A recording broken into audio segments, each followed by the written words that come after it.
본문의 행각, porch를 중심으로 행각에 계신 예수님이라는 제목으로 말씀을 전하겠습니다.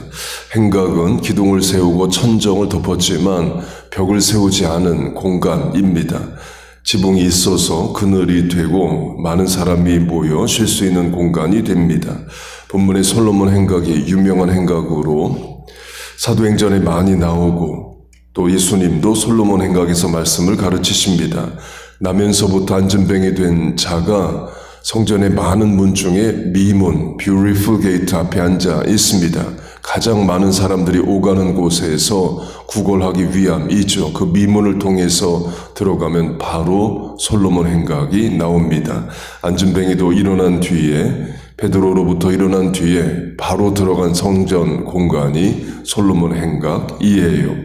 그렇게 행각은 많은 사람들이 모이는 장소입니다. 요한복음 5장을 보면 베데스다 연못이 있고 그 연못 주위에 행각이 5개가 있다고 말합니다. 그러니까 연못 주위에 행각이 5개다라는 말은 넓은 공간이다라는 거죠.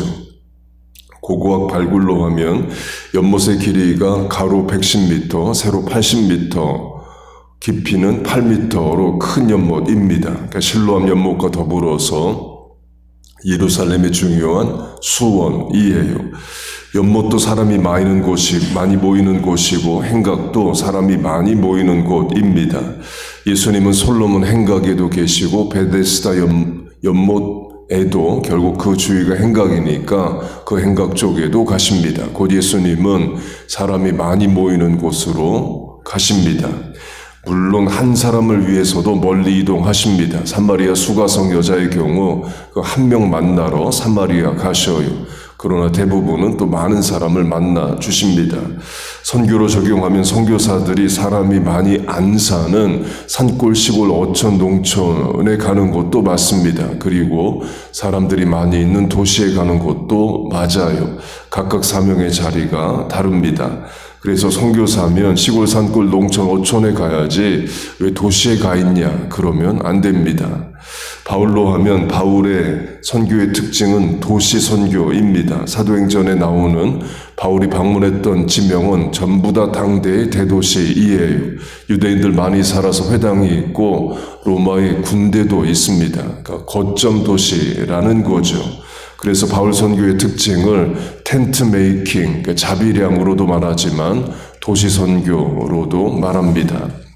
우리 교회가 페루 단기 선교를 12번 갔습니다. 11번을 같이 했던 선교사님은 이제 페루 수도인 리마에 선교 사역을 하십니다. 우리 교회 단기 선교팀이 가면 리마에 주로 있고 또 근처에도 가고 또 때론 멀리 시골로 이동도 했습니다. 그 선교사님이 리마에서 신학교 사역을 하셨고 우리가 가면 그 신학교에서 머물렀습니다.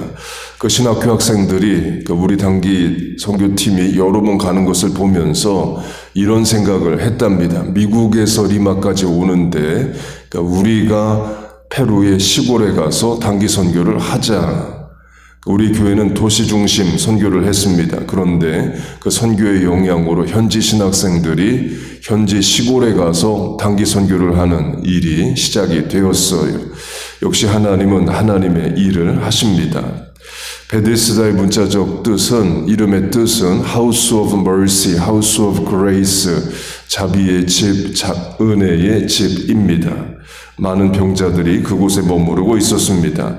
연못의 크기가 110m, 80m니까 1m에 한 명씩만 앉아도 400명, 두 줄로 앉으면 800명으로 많은 사람이 앉을 수 있는 곳, 또 많은 병자가 있었을 겁니다. 그 연못에는 전설 같은 이야기가 있습니다. 천사가 자주도 아니고 가끔 연못에 내려와서 물을 움직이게 하는데 그때 가장 먼저 물 안에 들어가는 자가 무슨 병이든 낫는다. 구약 성경에 없는 이야기로 사람들 사이에 미신처럼 퍼져간 이야기입니다. 지중해에 아마 작은 지진이 일어나면 그 여파로 베데스다 연못 물이 크게 흔들렸던 것 같습니다. 하나님이 정말 천사를 보내서 병자를 치유하신다면 그렇게 치유하시기 위해서 무리이동했다라기보다는 그렇게 믿고 싶은 사람들이 만들어낸 이야기를 또 믿고 싶은 사람들이, 특별히 병자들이 믿었던 것으로 추정합니다. 근거는 하나님이 가끔 천사를 보내시면 거기 모인 병자들을 다 고쳐주셔야지 단 한 명만 고쳐주시고 나머지는 절망하게 만드시는 일을 하실 하나님이 아니시죠. 예수님으로 하면 예수님이 어느 마을에 가신다 그러면 선착순 1명, 가장 먼저 내게 오는 병자 한 명만 고쳐주고 나머지는 안 고쳐준다. 그렇게 안 하십니다. 식사할 겨를도 없이 말씀을 전하시고 병자를 고치셨다고 말합니다. 베데스다의 뜻이 House of Mercy, House of Grace, 은혜와 자비의 집인데 하나님의 은혜와 자비가 단 한 명에게만 임하고 나머지는 다 절망한다면 자비와 은혜가 아니죠. 한 명만 낳는다라는 것은 세상보다도 더한 경쟁의 자리이고 좌절의 자리인 거지 은혜와 자비의 자리가 아닙니다. 그러나 그런 미신 같은 이야기라도 붙잡을 수밖에 없는 인생들이 있는 겁니다. 세상 의학으로는 소망이 끊어진 자이죠. 또는 돈이 없어서 의원을 찾을 수 없는 가난한 자들이었을 겁니다. 그런 자들에게 하나님은 경쟁을 시키시고 한 명만 낳는 거야. 그리고도 언제 천사가 내려올지 몰라서 늘 긴장한 상태로 24시간을 보내게 하게 하시지 않아요. 그러나 다른 소망이 없기 때문에 사람들이 하는 말이라도 믿을 수밖에 없는 사람들이 베데스다에 모여 있습니다. 그런 곳에 예수님이 가십니다. 그리고 38년 된 병자를 만나 주셔요. 38년 동안 아팠으니까 1살부터 아팠으면 38살이고 10살부터 아팠으면 48세입니다. 인생의 대부분을 병으로 고통을 당한 사람을 만나 주십니다. 그리고 고쳐 주십니다. 그 후에 예수님이 그 사람을 성전에서 만나십니다. 이때 예수님을 만난 장소도 솔로몬 행각으로 추정합니다.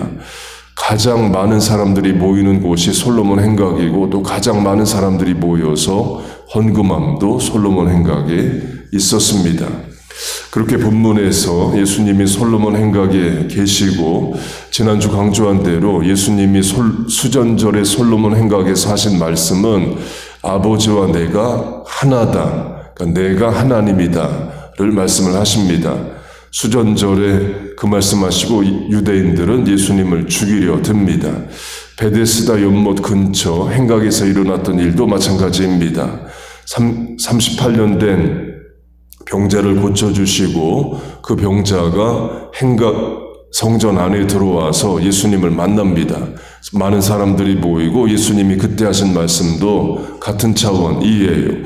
아버지께서 일하시니 나도 일한다. 그러니까 자신을 아버지와 이제 동급으로 말씀을 하십니다.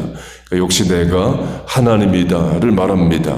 그러자 유대인들이 역시 예수님을 죽이려고 해요.